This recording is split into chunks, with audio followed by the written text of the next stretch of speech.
Hi guys, welcome back to the desktop for another rules breakdown. And this week I'm going to be doing SLA Industries, the 1993 role-playing game by Nightfall Games here in Scotland. They were based about 25 miles away from where I'm sitting at the moment, up in Glasgow.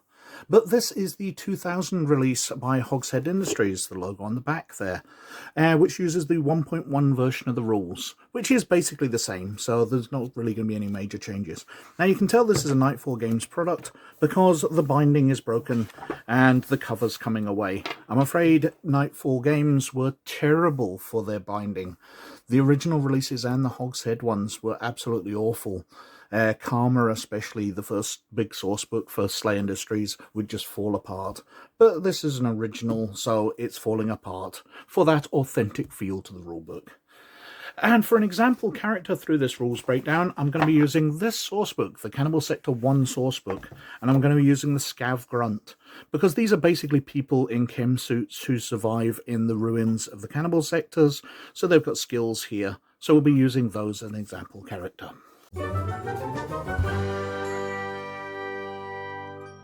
Skills in SLA Industries are based around a roll on a d20, and basically you're trying to beat an 11. The target number is always 11. However, you get modifiers on your dice roll. So if we look at this character, if they're trying to hide, they've got hide 6. So they're rolling the d20 plus 6 and trying to beat 11 to see whether they succeed. So they rolled a 17 plus 6, so they've got a 23, so they have succeeded extraordinarily well. And skills are as simple as that in SLA Industries. You get various modifiers, so if the person is untrained in a skill, they're just trying it, they get a -3 on their dice roll. Different circumstances can modify the dice rolls, but basically it's a d20 plus your skill against a target number of 11.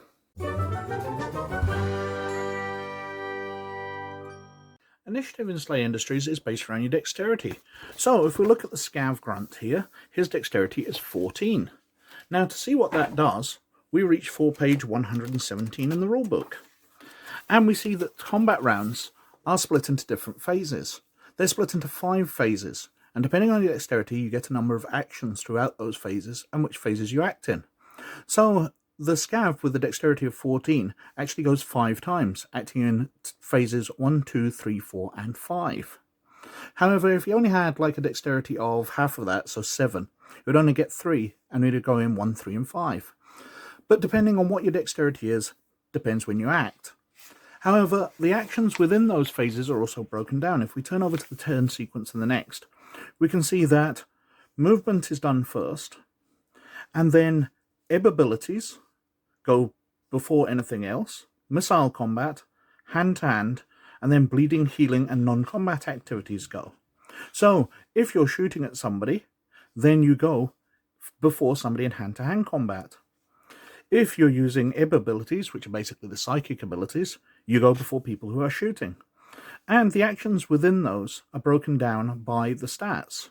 So, Dia for ebb, dexterity for missile combat, dexterity for hand-to-hand. And that's how you work out turn sequence and actions.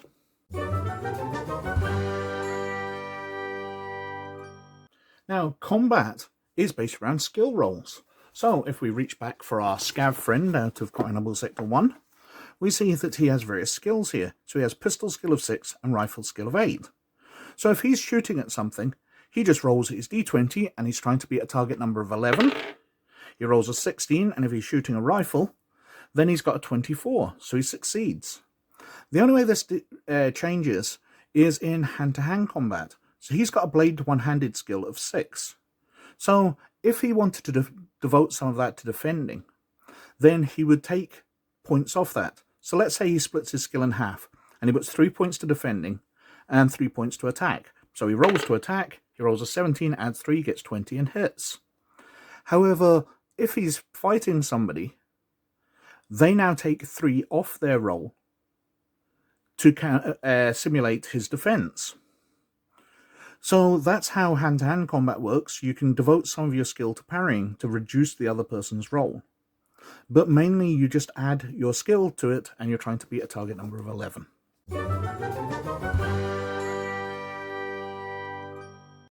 Now, damage in SLA Industries is based around the weapon you're using. So let's choose this nice chappie's weapon on the cover here. He's got a chain axe, which is on page 230. So if I flick to page 230, we can see the chain axe. And it has damage, penetration, and armor damage. Well, armor damage is actually an optional rule, so we'll just throw that out since we are only supposed to be doing a basic covering of the rules here. Now, penetration and damage are the important ones. So if we look at a standard set of armor, if we flick on a couple of pages here, we have PP644 blocker body armor, and it has a PV of 5. So we look at that. Now, the penetration goes straight through 4 points of the armor, leaving only 1, so 1 point comes off the damage. So the chain axe on a successful hit will only do 4 points of damage to somebody wearing body blocker armor. And damage is as simple as that. The penetration slices through armor, and the damage actually hurts people.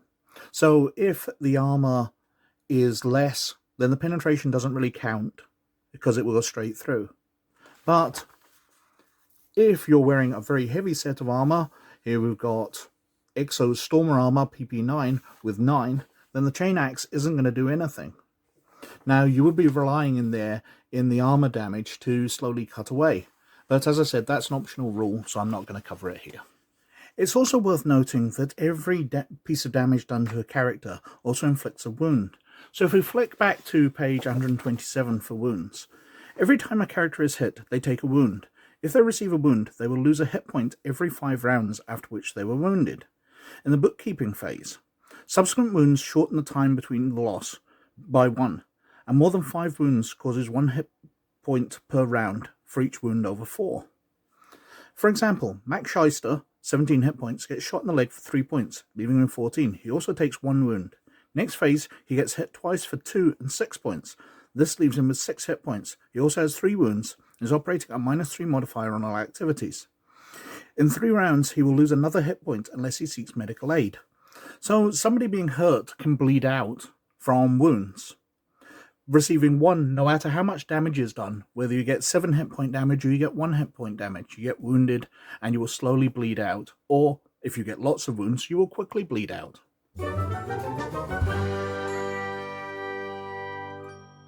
Now, health in SLA Industries is based around hit points. So if we look back at our Scav Grunt here, we can see he has 28 hit points total.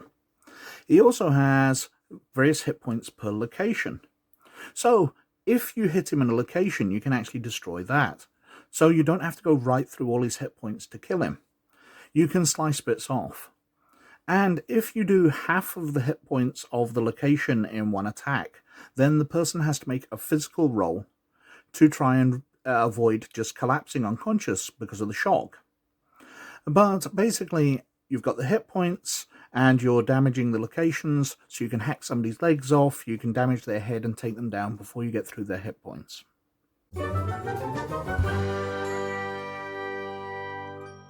Now, experience in SLA Industries is just standard experience. If we flick up to here, we can see that you're granted a few per adventure, 2, 3, or even 4 experience at the end of an adventure, so not many. Especially considering to buy a new skill costs 5 experience points, and your statistics may be purchased at 5 experience for each point of increase, up to your racial maximum. But once you've got a skill, they cost the same as during character creation.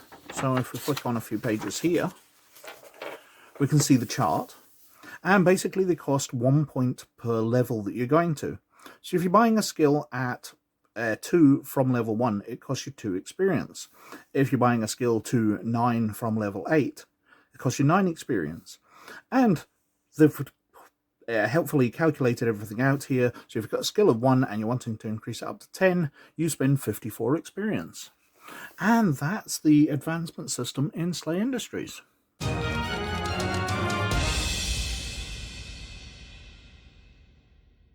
Now, SLA is a fun game, and that's just a brief look at the rules. There's obviously lots more. A large amount of the book is devoted to the ebon powers, basically psychic abilities, and the special equipment they can get. And you've got various talents and advantages for the different races. But the rules basically work on you rolling your d20 against a target number of 11 and adding and subtracting modifiers based on your skills and the circumstances. It's a really simple system, it's really quite fun, and I highly recommend it, especially since there's a Kickstarter open at the moment for a new edition. Anyway, that's all I've got to do on this one. Thank you very, very much for watching as always. Please like and subscribe if you like me doing these kind of things. But most of all, you look after yourselves, and I'll catch you later. Bye now.